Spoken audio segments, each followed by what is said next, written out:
On this episode of the Clip Service podcast, Rolla and I are going to talk about the last, I believe it was 4 games that we had since the last time we talked. 2 wins, 2 losses, and a bunch of really, really close games. All of them were very close, which made for some exciting finishes to the games. Unfortunately, some of them didn't come in the way of a win, but I'm liking what I'm seeing so far. Also, Roland and I are going to revisit some of the predictions that we made before the season started, and boy, did they age horribly. So that should be a fun segment. And then we're going to also take a second to kind of like readjust our predictions in a segment of predictions.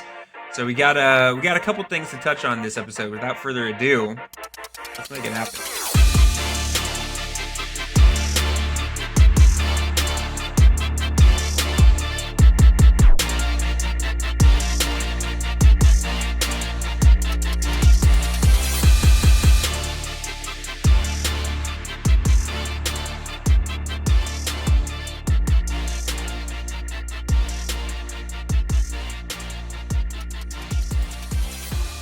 What is up, Clipper Nation? And welcome to the Clip Service Podcast. Please make sure to find us on Spotify, Apple Podcasts, Deezer, Amazon Music, and YouTube. And you can also find us on Twitter and Instagram at Clip Service Pod. I'm Rolla, and this is my co-host, Nick. We got a good one for you guys today. Let's get right into it. Let's get right into it indeed, guys. So we'll just jump right into recaps. As we've been doing the last couple episodes, we're going to name one thing that we liked, one thing that we did not like, or multiple things that we liked, multiple things that we didn't like. So the first game that we're going to touch on is the second game. We had back-to-back games against the Houston Rockets, the first of which was a loss. Unfortunately, we already recapped that one. So we're going to talk about the better of the two, which was a 105-102 win, a very close nail-biter of a game against the Houston Rockets that ended in a basically a game-winning shot from Kawhi Leonard on a three-point play. So just to jump right into it, the one thing, or the biggest thing that I liked from this game was the Kawhi Leonard three-point play to win the game. Got to his spots, shot over a couple different people. I think Amen Thompson was his primary defender. Amen Thompson's a great defender, but I think there were a couple people on him. He managed to finish through contact from mid-range. Got the three-point play to go. Was a hell of a finish to the game. The Houston Rockets, are kind of hit and miss depending on what night, you get them on. But when they're at their best, they're a really hard team to beat. So this was a great win. Rollo, what did you like? And then we'll get into what we didn't like. One thing I liked, and his stats don't really show that, was Benn Mathurin's aggressiveness. He went 3 of 10 from the field, but he had 16 points. The thing about Benn Mathurin, and to me, I've been loving his game and what he's brought to the Clippers. I can't remember the last time the Clippers have had such an offensive force off of the bench. Probably the last time was like Lou Will or I guess Reggie Jackson for the short time that he would come off the bench. Yeah. But like I feel like once he comes in the game, that there is going to be some sort of like he's going to attack the rim. He's aggressive. He's going to try to score. He's aggressive. He's super confident, and that's something I really, really like to see. So that would probably be the number one thing for me. Yeah, Benn Mathurin, actually, I'm glad that you brought him up because he was kind of the driving force in like the late game push that the Clippers had, and the way they did it was just generating points off of turnovers. They were getting really handsy with the ball.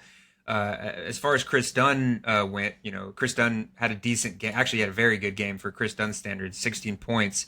Chris Dunn was gambling a little bit on steals, but I mean, it kind of set the tone. Him and Benn Mathurin were stripping the ball, taking it the other way, generating a lot of fast break points.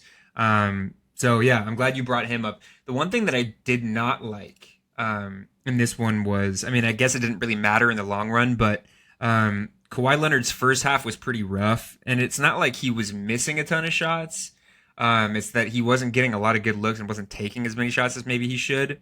He only had 4 points at halftime. But again, I mean, 19 points in the fourth quarter alone from Kawhi Leonard. Finished the game with 27. Like I said, his field goal percentage is not going to, jump off the page to you 9 of 20. But he hit the biggest shot of the game and really poured it on in the fourth quarter. Also had 12 rebounds, 4 assists, 4 steals. Just a two-way performance from Kawhi. I loved that. But yeah, I mean, I guess if I'm going to nitpick here, it was the lack of points at halftime. Also, I guess one thing that I didn't really like, and it's kind of been a consistent theme up until very recently, was Kobe Sanders. Only 10 minutes. He's been pretty shaky as of late, so I understand the lack of minutes. He's kind of played himself out of the rotation up to at least up to the last game that we played. But only 3 points from Kobe Sanders, 10 minutes, 0 for 2 from the field. So he got all of his points from the free throw line. But that was kind of discouraging to see. And then Jordan Miller wasn't great either. Both of those guys have been struggling a little bit. I do think that it's really important that Ty continues to go with them, though, because as we've seen when they're at their best, they're big time contributors for this team. So we just got to allow them to get their confidence back. Rolla, did you dislike anything in this one? Yeah, I would say the one thing I disliked, and honestly, it isn't even really a dislike, was the fact that this game was so close in general.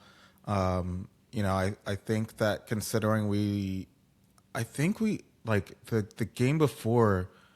I remember it being, and remind me if I'm wrong, but I remember it being kind of like a heartbreaker, or we kind of just didn't play up to standards. It was a closer game too, 95 to 102. Yeah. So I can't. I just kind of was expecting this game to kind of be, I guess, almost a blowout, considering it was the next day. Still fresh on your mind that you lost. Yeah, you lost to this very same team, and for us to only win by a Kawhi savior 3-point play is something I didn't like. And then I mean I say that, but I think that the team as a whole really played well. I mean, when you look at the field goal percentage, everyone shot above 50% from the field. All the starters 50%. In double digits. Exactly, and everyone is hitting their threes. So yeah, Chris Dunn was sniping from 3 in this one, which is kind of unlike him. So I think that overall this was this is a game that I'm happy to see the dub, and that's all that matters at the end of the day, I guess. Yeah, I don't really have anything else to say on that one. The following game was even closer. And as the last couple games against the Denver Nuggets have gone, it always seems to end in some weird foul call, or like, in the previous game, there was that call where Jordan Miller like fouled Tim Hardaway, but they didn't call a foul, but then they reviewed it for a flagrant act, like a hostile act. They never gave Jordan Miller the hostile act, but they added 3 free throws. It was really weird. And this one, there was a weird play at the end of the game. What was it? Now I'm forgetting. It was a free throw. I don't know what exactly happened, but yes. Jamal Murray free throw. Yes. So Derek Jones was guarding up on Jamal Murray. Played pretty good defense, if you ask me. Obviously, I have a little bit of a bias, but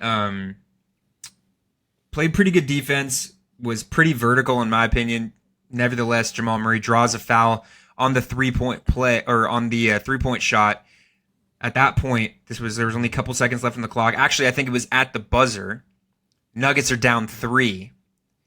So that leads me into what I liked in this game. Basically, just to give like a brief synopsis of the game, the Clippers were up like pretty comfortably, based on the amount of time left in the game. I think there was like a minute left, and the Clippers were up by like 5 or 6. Mm-hmm. And Jamal Murray goes for a fast break bucket, and then I believe someone else hit a 3 or something like that. So the Clippers kind of let their foot off the gas late game, and then obviously the 3-point shot. But the thing that I liked was Jamal Murray hitting his first 2 free throws, but the last free throw, which would have tied the game and sent this game to overtime, Jamal Murray's looking the wall right in the face and bricks it. That was wonderful. That was a wonderful way to end the game. I'm not even thinking that was the wall, dude. I'm thinking that was Benn Mathurin talking his shit. Yeah, right that before okay. he took the shot. That's a great point. Yeah, Ben Mathurin was chirping a little bit with Jamal Murray, and that's kind of how Ben Mathurin is. Uh-huh.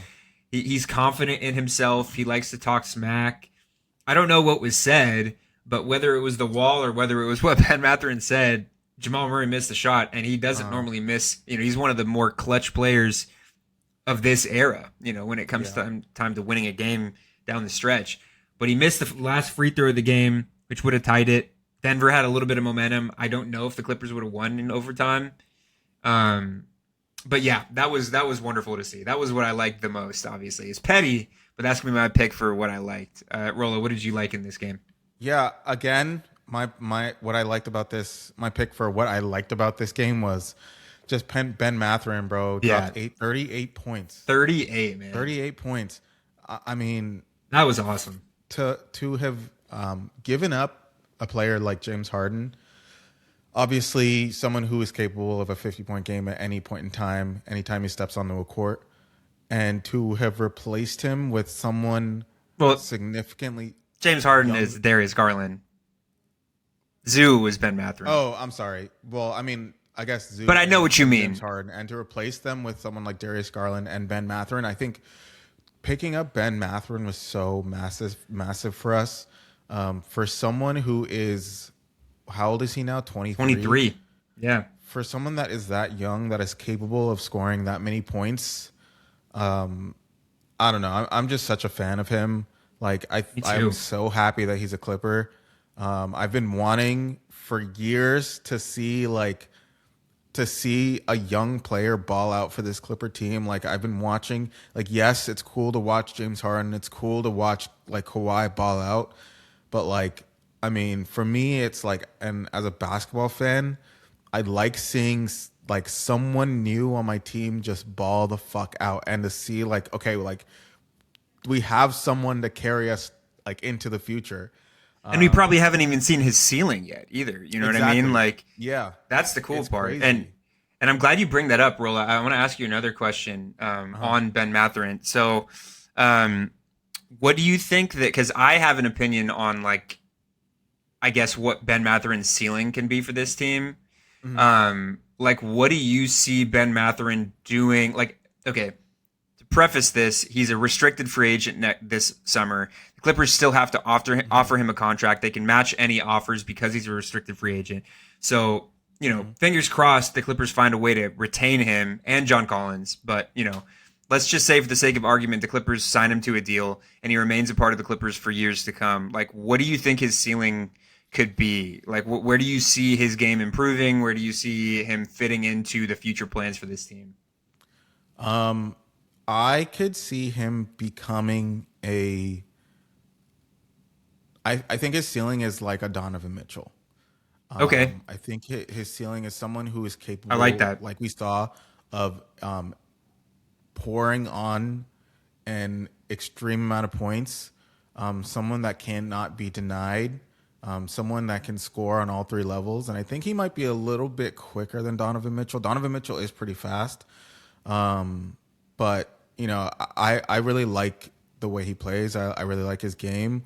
I think, sky's the limit. I think any player that is capable of scoring 350 points in this league, which honestly is a lot of people, you'd be surprised. But that's another story for another day. Yeah. But I think that anyone who's capable of scoring 50 points in this league is capable of being a superstar. Yeah. Yeah, I agree. With me, I can't really put a finger on like who, just as far as like another player that I can compare him to, aside from like he's always reminded me a little bit of just like an Anthony Edwards light. Obviously, I don't think that I'm not gonna bet that he's gonna reach that level. Because Anthony Edwards is, he's the focal point of a team. I mean, who knows? But I think just he's quicker than like Anthony Edwards. just in terms of athleticism, build, position, like confidence, he just always reminded me a little bit of him. But I think the one thing that he's got to do to kind of improve, to like make that next step and like be the starting two guard maybe for this team going forward, is right now he's kind of, because I think you said that you kind of compared him to this is a couple episodes ago, Bones but you Hyland? compared him to Bones Highland. Yeah. I don't really agree with that comp, but I do like it in the sense that what he is right now is he's this microwave scorer coming Hmm. off the bench, right? Like he's this guy that like kind of similar to Norm Powell. Well, Norm Powell was really consistent, but similar in the sense that like he's a guy that catches fire really fast. He hasn't really mastered the art of like giving you 25 consistently. Like I think that he's got to figure out like his kill shots on the floor. Like he's got to like in order to be a starting two guard in this league, I think, and being like a premier scorer, you really have to be consistent and you have to like have your patented shot or you have to like, you know, like I said, have your kill shots. I think that's the Hmm. only thing that's really missing in my eyes from him is like turning that bench level 6 man instant offense to like consistent. Like you don't have to go for 35, but giving us Hmm. consistently 23 or giving us consistently 25. You know what I mean? And if he does that, then like you said, sky's the limit. But yeah, I Yeah. agree. I'm really excited to see Well, Benn Mathurin on this team moving forward. real quick with the Bones Highland comparison, I Sure. don't mean when I say Bones Highland, I don't mean like um, mentality or energy level. I mean like if you watched Bones Highlands, like if you looked up on YouTube Bones Highlands highlights best plays, I think you would find yourself saying to yourself, Yeah, sure. this kind of looks like something that Ben Mathurin would do. Like I just think Interesting. Okay. it's like the like weaving, cutting in between players, like the He like is, not yeah, afraid to take a contested three, like the sure. even though like sometimes like you mentioned like a microwave scorer, but like even who else is like this? Even if it's like Norman contested Powell. or there's like someone uh it's kind of the mentality of J.R. Smith of like Okay, just yeah. because someone See, is I like that contesting your comparison. shot, yeah, but like just because someone's contesting your shot doesn't mean I'm gonna miss. Like that type of mentality that I Sure. feel like he has that like can And carry him yeah, far. Honestly, like as long that as he's hitting his shots, you that's know. exactly it. Like the mentality is going to allow him in theory to be like a next level scorer. He's just got to find a way to hone that Hmm. in and be consistent with it because like that's what you have to do to be like a starting two guard all-star level scorer in this league is like I mentioned Anthony Edwards. Like Anthony Edwards can walk into 23, 24, 25 at least a night and like carry an offensive load. Like I Hmm. think that if he can master that, then like sky's the limit. But we do have to do what we disliked in this game. So Rolla, I'll have Oh you yeah. start off with that, and I'll give mine. Oh, I don't even know, dude. I feel like I Now didn't you just dislike got anything. Mathurin brain. Yeah, you can't even Yeah, think of what no, you for real. dislike. I don't think I disliked anything, man. The Nuggets are a hard team to beat. They're always going to be as long as Jokic is on this team. Sure, I honestly don't think there is a way to beat this team unless you like match their scoring, unless you sure, match Jokic's impact, which I think that Ben Mathurin was able to do, and then Kawhi was able to do his thing, and then everyone else was able to do their things, and I think that's the reason why we won is we had the extra piece. So I mean, yeah, like, I don't really have anything in this game to be completely honest. How about you? yeah. With me, I think it was just like the lack of contributions from everybody outside of Kawhi. Derek Jones, who shout out Derek Jones, he had a great game, 22 points, 7 for 15 from the field. He did Hmm. foul, quote unquote, foul Jamal Murray there late, but he had a Yeah. great game. But I mean, you look down the like I mentioned Kobe Sanders and Jordan Miller. Jordan Miller played 13 minutes and only scored 1 point. He's really been struggling. Um, didn't get a lot from Nico Batum, Chris Dunn, Brooke Lopez. John Collins had a quiet night, but he's been great as of late. And then I guess just like the late burst of points that the Nuggets were able to give to make this the game that it was in the last couple seconds. Hmm. But again, like had this been the team that we saw a month ago, you'd be like, Oh. damn, this shouldn't have been so close. Like we're expected to win these games. But now it's like the obviously you still want to win these games, but the pressure is so much less and there's so much more of like a window now, like Hmm. that you can take before I think I said it on one of the previous episodes. We don't have room for moral victories with the team that we had, with the start of the season that we had. But now it's like moral victories are you kind of welcome them because there's so much that these young players have to learn. We got a brand new team. Everybody's learning how to play with each other. So had this been a loss, I would have said, okay, you know what? Like the Clippers, this was a game the Clippers should have won, but I liked what I saw from Ben Mathurin. I liked what I saw from this, and this. Mm-hmm. So yeah, I mean, I overall great game. I love beating the Nuggets. I can't stand playing them because they're such a good team and they always have our number. But I'm glad that we were able to walk out of this one with the win. I agree. The following game we did not get so lucky. I did not watch this game. I was busy. So Rolla, I'm gonna have you kind of give a little synopsis of this game and then start out with what you liked. This was a game against the Los Angeles Lakers where they lost 125 to 122. Yeah, this game was honestly was a pretty fantastic watch. As you know, Clippers Lakers games are the Battle of LA. They have that narrative going. To be honest, like both the Lakers and the Clippers aren't like in the best position in the standings. So sure, yeah, it's not like we're fighting for a first, second, third seed. We're kind of in that bottom level of the standings, but. I mean, it did not feel like that. Kawhi came out the gate hot, getting to his spots, pulling up the mid-range, pulling up from three. And then we kind of saw the same thing with Luka. I mean, it almost feels like every time the Clippers see Luka, doesn't matter what team he's on, he kind of goes off, which I've never really understood, like the mentality of let Luka score as much as he wants as long as we cut off the rest of his talent. But then like if you fail to cut off the rest of his talent, then he just ends up with a triple double. Yeah. So that kind of was the situation that happened, and he went off, which was unfortunate. And then the game was close pretty much all quarters, and then in the fourth quarter with about 5 minutes left in the game, Kawhi had some sort of ankle issue where they decided to sit him and he went to the locker room. So we kind of had to finish out the game, which was a close game. We finished out the game without Kawhi, where Kawhi had about, let me pull up the box score real quick. He had about 31 points. Sorry, my app is being 31. He had 31. So he had about 31 points. He was going off, and it just felt like we were giving the game away, but again, the man with the cape, the hero, Benn Mathurin, decides to really take on that offensive role, and he ended the game with 26 points. But he was really putting the pressure on them, really keeping us in the game. Chris Dunn was guarding Luka.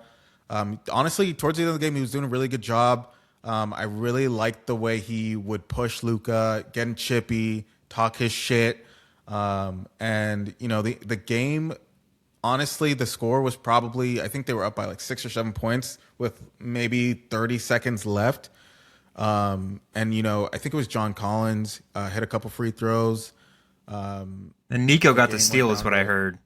Late. So the game went down to 125, 122. And then the Lakers got the ball back. They had an inbound at half court.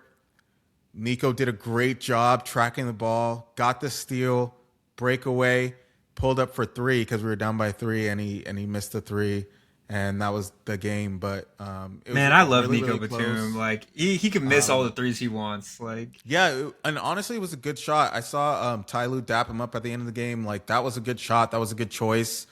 We didn't really have anyone else. I think that the Lakers were on Mathurin the second that Nico got the steal, and so it was either Nico passed to Benn Mathurin, who was double covered, or he takes the three. And he's a good 3-point shooter. So I don't Nico's think it was hit a bad so many clutch shots for us. Yeah, he's hit clutch shots. I don't think it was a bad shot. It's just unfortunate that he missed. But yeah, overall a great game. I like the energy that the Clippers brought. I think that I personally have been harping that if we're playing the Lakers, we got to get physical. There's got to be pushes. There's got to be arguments. There's got to be something. This is the crosstown rivals. You're looking for that passion. Exactly, that passion. I need, like, as Clippers, if I'm a Clipper on the court, I hate the Lakers. I hate everything about them. I hate every single player on that team because they are the team that is taking away from me. You know what I mean? Sure. Yeah. So, I like that passion when that matchup happens. But sorry to go on. The one thing I liked about this game was Benn Mathurin, man, again for the third game in a row, man. Rolla, dude, you got a new favorite, huh? Yeah, I do, dude. I really like him. I'm so happy that he's a Clipper, bro. That, like, he brings the offensive pressure, bro, and that's something I really, really like. And he doesn't shy away from defense. Like he's, I can't say enough about him. How about you? Totally. Well, what's something from the box score that you liked? Yeah, I mean, like, I'm gonna just kind of cop your steez here, but I'm gonna elaborate a little bit further. Benn Mathurin was awesome. I mean, obviously, the obvious is Kawhi Leonard's 31 points. You said it. He came out the gates aggressive. You know, he does what he does. Kawhi tends to have really good games against the Lakers. But yeah, Benn Mathurin, and I'm gonna kind of segue into what I didn't like in this too. But what I specifically liked about Benn Mathurin's game, and it's something that I was happy. That was like one of the happiest. Or one of the most like welcome aspects of Benn Mathurin's game that I was really looking forward to when he was traded to the Clippers is his ability to get free throws, because the Clippers, outside of James Harden, don't really force that issue and don't really find their way to the line in the last couple of years. But Benn Mathurin, 11 for 14 from the free throw line. That was awesome. It was obviously made a huge difference, and it made a huge difference because of the thing that I didn't like. And that was, and I was looking at highlights. It was kind of a talking point in this game on Twitter, but the officiating was suspect both ways. But I mean, you look at the free throw total. Luka and Austin Reeves shot more free throws than everybody on the Clippers except for Benn Mathurin. Luka with 11, Austin Reeves for 7. But yeah, Benn Mathurin kept us in the game with those 14 free throws. Aside from that, 4 from Jordan Miller, 2 from Yannick, 1 from Brook, 1 from Derek Jones, 2 from John Collins, and 5 from Kawhi. So, obviously I'm not going to harp too much on the officials. I will say that Ty Lue had one of his most angry post game, interviews or whatever that I've seen in a long time from him. He was pretty furious with the officiating. Also, I think he was just upset with what had coalesced in the game. John Collins was going up for a lob. Jackson Hayes, who I'm not a fan of at all. Jackson Hayes backed into him as he was in the air. John Collins hit the ground, hit his head, had to leave the game with a concussion-like symptoms, had to get stitches. Yeah. Also, Kawhi Leonard left the game, I think, a little early down the stretch with an ankle injury.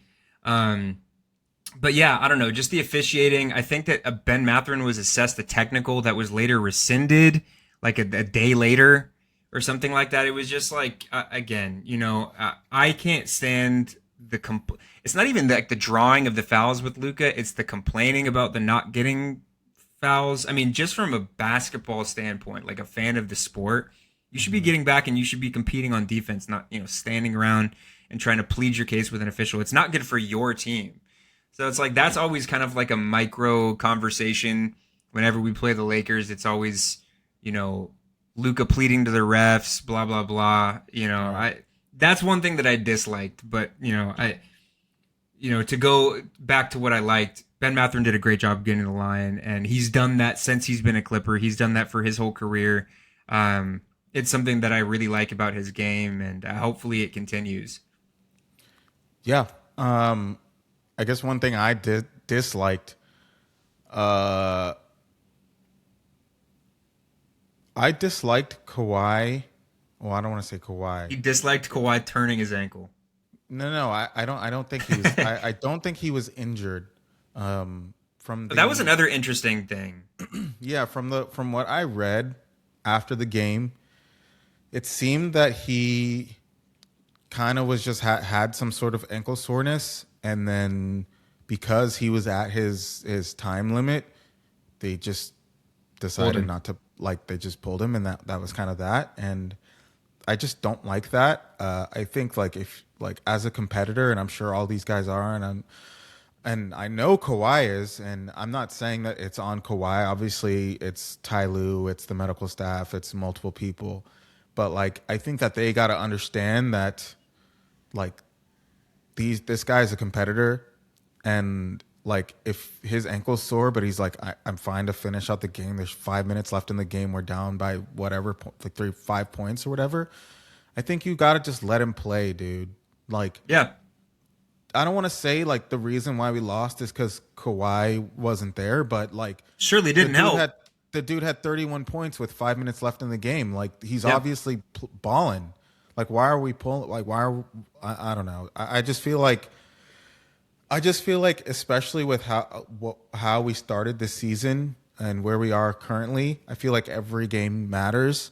And sure. I feel like if Kawhi has to play 5 more minutes, I say you let him play the 5 minutes, and then we move on with whatever. And I don't know, sit him, reduce the 5 minutes from the next game or some bullshit. I don't know. I just thought it was a fair lame. Point. Yeah, I just thought it was lame. And, like, during the broadcast, they said, oh, he has ankle soreness, but they're like, but we didn't see him turn his ankle. Like, we didn't see anything happen, so, like, we don't really know. And then, you just found out that it was just, like, nothing really. I think Ty said that it, like, stiffened up on him or something. Yeah, what does that even mean? I don't know. You got that stiff. You got those stiff ankles, dude.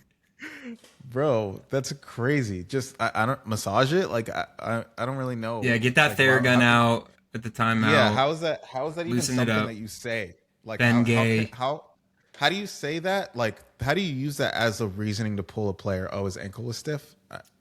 Okay. It was weird. Like, it was weird. The whole situation was a little bit weird. Kawhi had an interesting, I think this was after the game, he had an interesting post-game interview where he said, like, something along the lines of, like, the Clippers aren't contenders or something, which, I mean, I'm not taking any offense to that because I don't believe the Clippers are contenders either. Is that something that maybe you should not say publicly? Maybe. But I don't know if he was upset that he got pulled. The whole situation was a little bit odd. I think they took that the wrong way, because I think the question so too. Was, like, the question was something around, like, how can the team improve? Sure. And then he was just saying, like, basically, like, he was saying, like, we're like, we have, like, a quarter of the season left. Like, it's too late to, like, have a new identity almost. Sure. Like, I think that's what he was trying to get at.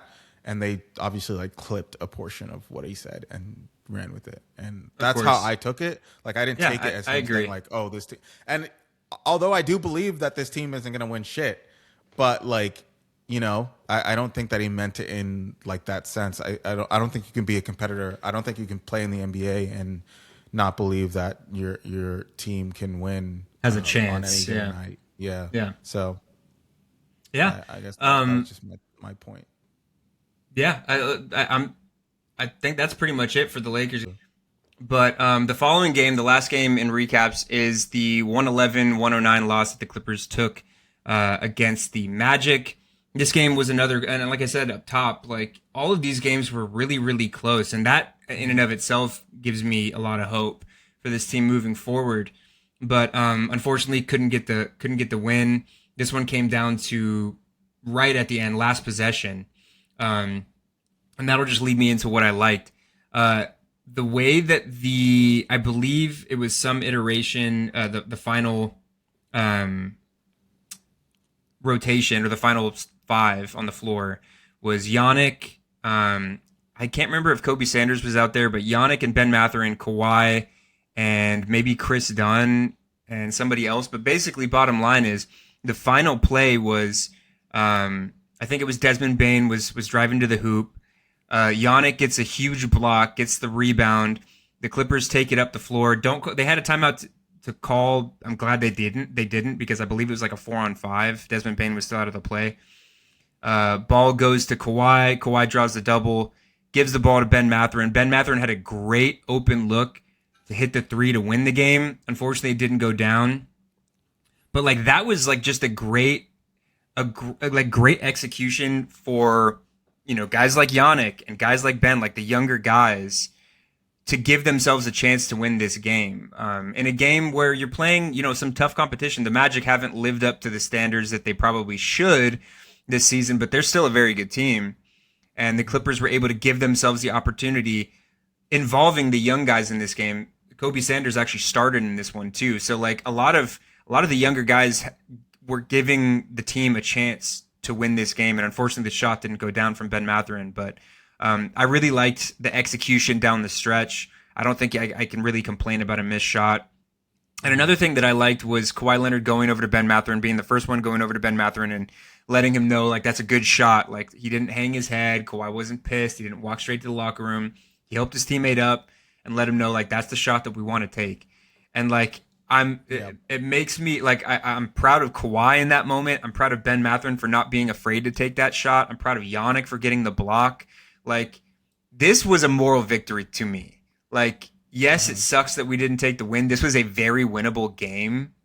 But at the end of the day, this was one of the bigger moral victories for me that we've had this season, where it's like, it literally just boiled down to a guy that has been giving you 20 something every single night, taking an open 3-pointer to win the game, and it just didn't go down. So I like that. I'm content with that. Rolla, what did you like in this one? Yeah, I like that too. I mean, I've been harping on Ben Mathurin this whole episode, so I'm definitely on that train, on that bandwagon. But what I liked about this game was, I guess the obvious answer is the Kawhi Leonard 37 points. 37 points. You know, like I said in the recap for the Lakers game, I think that we made an error and made a mistake. Pulling Kawhi, because obviously he wasn't injured. Obviously he wasn't hurt, because he came out the next game and dropped 37. So now we have 2 losses where we could have like gotten a win against the Lakers and, I don't know, lost this game, but at least we would get 1 out of the 2. Now we have 2 losses because you chose to, like, you know what I mean? Yeah. It's a little frustrating. But yeah, I mean, Kawhi had a great game, 37 points, 14 of 25 from the field. That's something I really liked. I feel like he's done a great job, like, leading this team scoring wise, and being that sort of, you mentioned how he, you know, passed up the final shot to Benn Mathurin. I think that, like, he has shown that he is a leader, and I think he recognizes. I mean, we talked about that interview, that post-game interview. I think he recognizes that he is kind of on his way out on this team, and I think that he's done a good job in, like, showing that, one, he's capable of scoring at a great amount, and 2, he's capable of filling in the gaps where it's needed, and 3, he's capable of being that leader to the younger guys.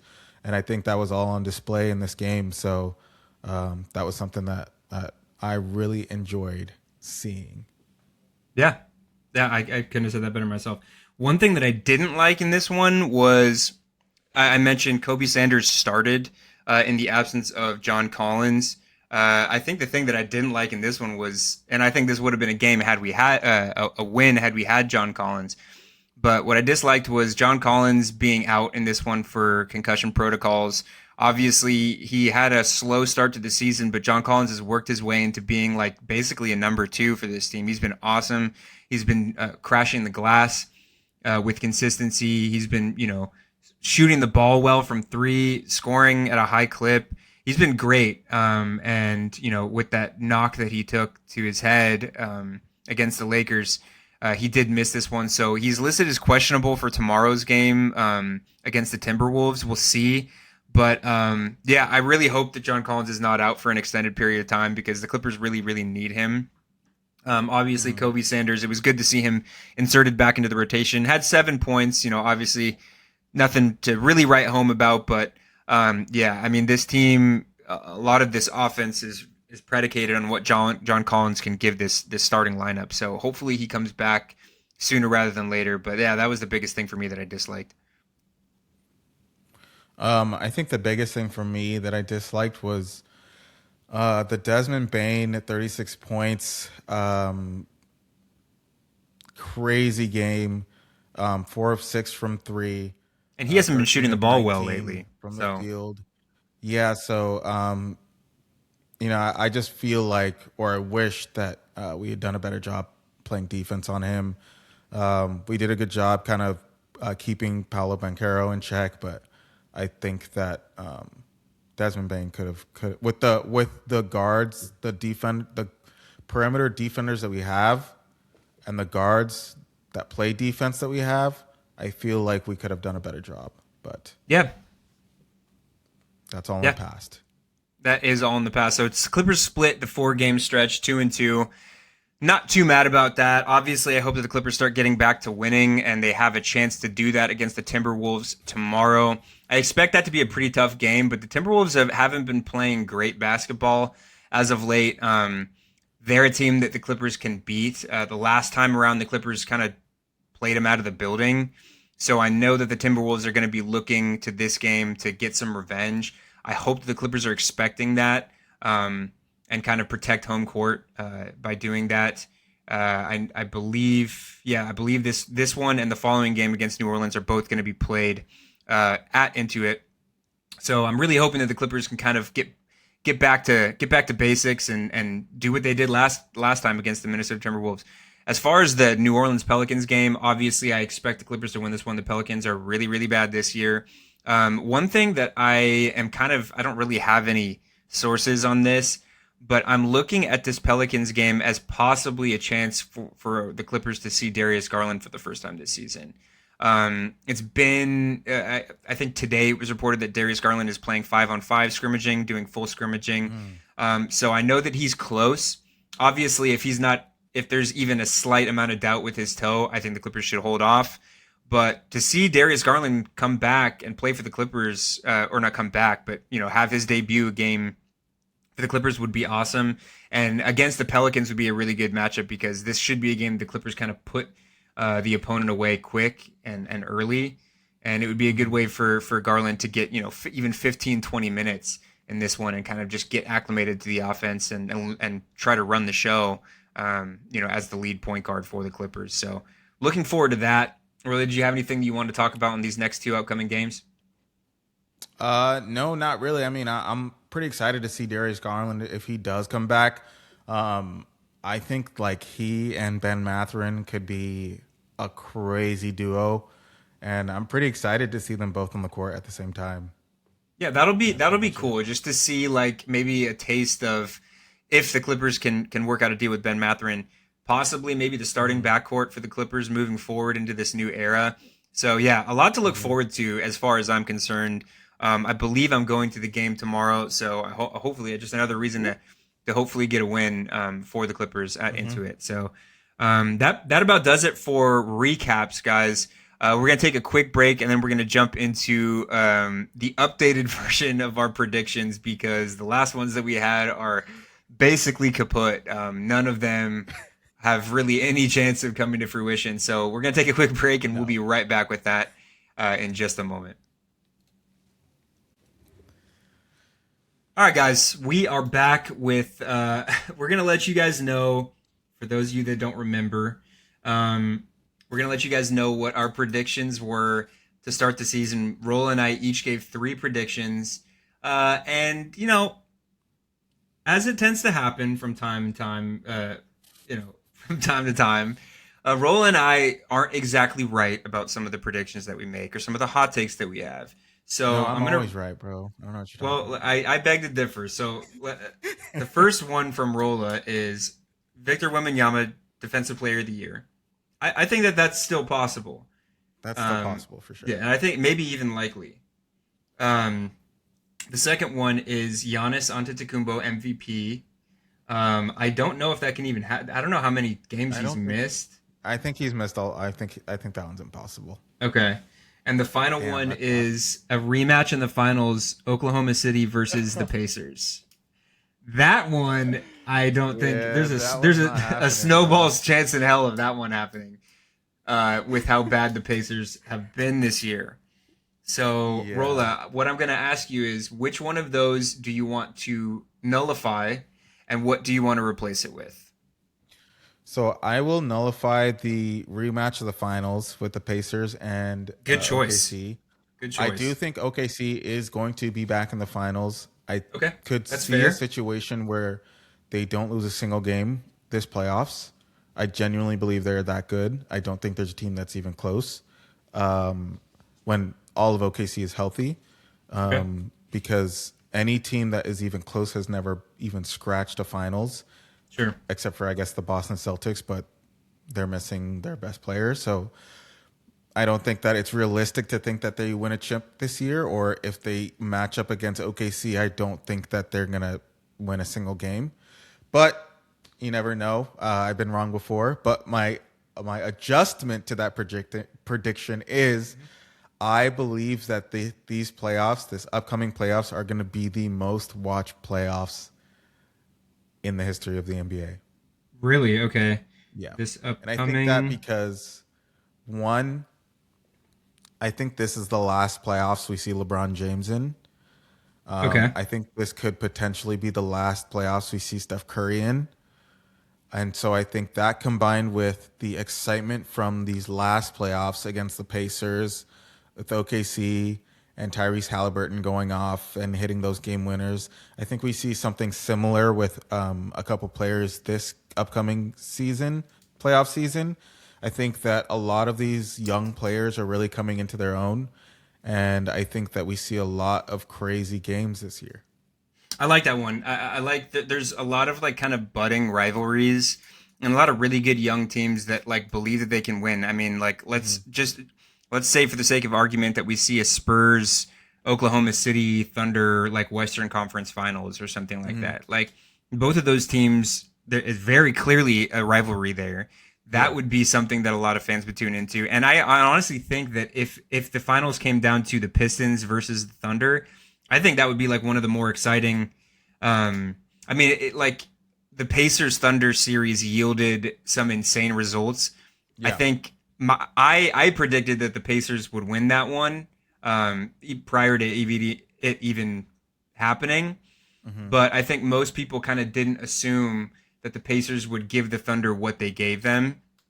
I think in this year, if it was like I said, Pistons Thunder, I think that those are two young teams that I think a lot of NBA fans could say if it came down to that series, I think either team has a pretty decent chance of winning.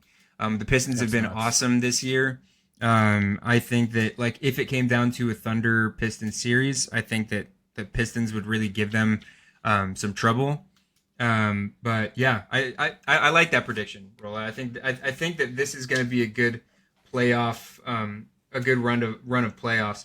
My only hesitancy with it is just how bad the not the interest in the NBA, because obviously interest in Mm-hmm. the NBA is still very high, but just all the extra bullshit with the NBA this year, with the Yeah. amount of partners, like network partners that they've had, and Oh how yeah. hard it is to watch a game, and Yeah. just like the scrutiny that Adam Silver is being held to. But are So they gonna have? Usually they have like it's only like two networks. Usually, isn't it? yeah, ABC and ESPN that yeah, do or and the now like playoffs and finals. NBC probably, but I'm more Or so yeah, saying NBC. that like Oh, it was TNT and okay, sorry. yeah.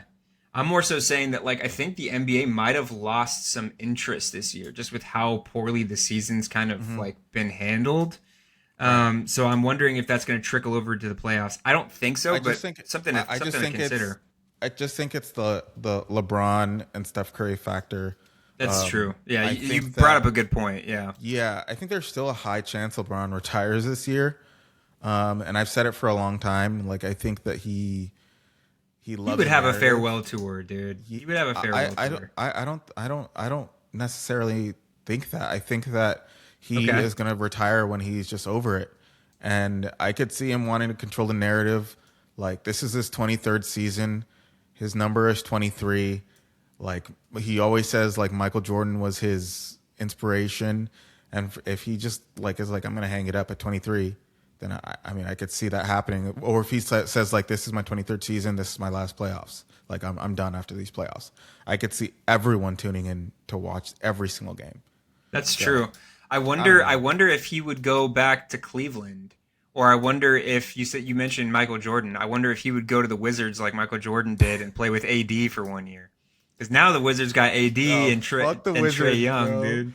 They're actually gonna be Watch pretty out. good like next year, but I don't bro, think I don't so. think LeBron is gonna leave LA for DC, bro.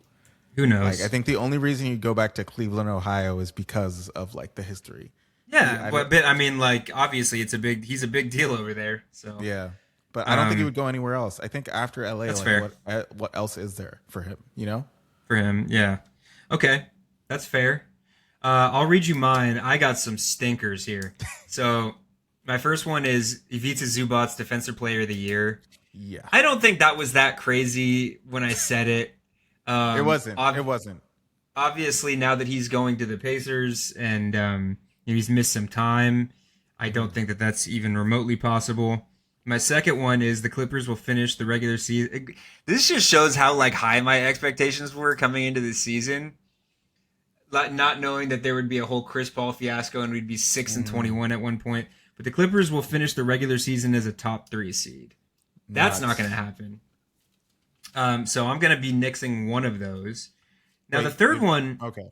Sorry. The third one is one that I think I might even smash this one out of the park. I got to give myself credit for this one.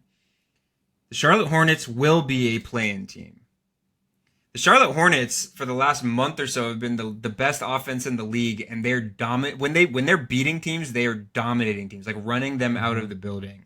Obviously, it all boils down to the seriousness of LaMelo Ball and Brandon Ingram. LaMelo Ball is like out here getting in car accidents and like taking games as seriously as we've seen him take games when he was playing at Chino Hills. But at the end of the day, he's a very talented player. He's a great floor general. And the Hornets are playing really, really well. And I think, let me check the standings real quick. Yeah, as it stands right now, the Hornets are currently a play-in team. They're at 10th, so they're actually in the same position that the Clippers are in right now. But I can see them continuing to win games and moving up to the top of the play-in bracket and kind of winning one of those play-in games and seeing a first-round series against like Boston or New York or Detroit or something like that. Like I could see that happening. You're looking confused, Rolla. Dude, can I say something really quick? Sure. Bro, the Eastern Conference is fucking trash.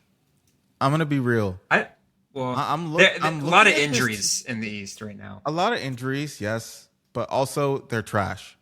I'm looking at these teams, bro, and yes, the Charlotte Hornets are like, yes, congrats, they're a 10th seed. I guess sick. But like, and you just talked about how good they've been doing and everything, and like they're a play-in team, dude.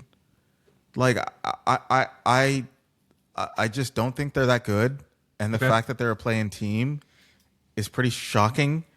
LaMelo Ball missed like a ton of the season too, but like Miami's in 8th, Atlanta. Dude, I haven't heard a peep from Toronto, and they're somehow in 5th. Like, Toronto's been really good. Brandon Ingram's like having the best season of his career by a long shot. Like, yeah, they've been really good. Like outside of the top 4 teams, Detroit, Boston, New York, and Cleveland, like the rest of the teams on the East are kind of like whatever teams. I don't know. Well, yeah, I mean like the 76ers were kind of cruising, and then Prescription P got got banned from got suspended for 25 games. But the Magic have been underwhelming. The Hawks, obviously, moving on from Trey.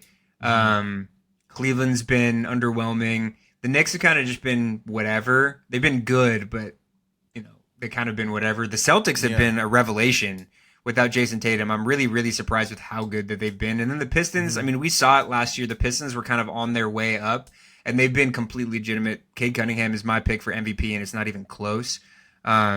Whoa. They've been really, really good. They're 43-14 as it stands right now, and they are stacked with talent. So Yeah, the top. I agree that the East is not anything to write home about as a whole, but the top like couple seeds, the top couple teams, I'm excited to see what they can do in the playoffs. But what I'm gonna do is I'm going to nullify.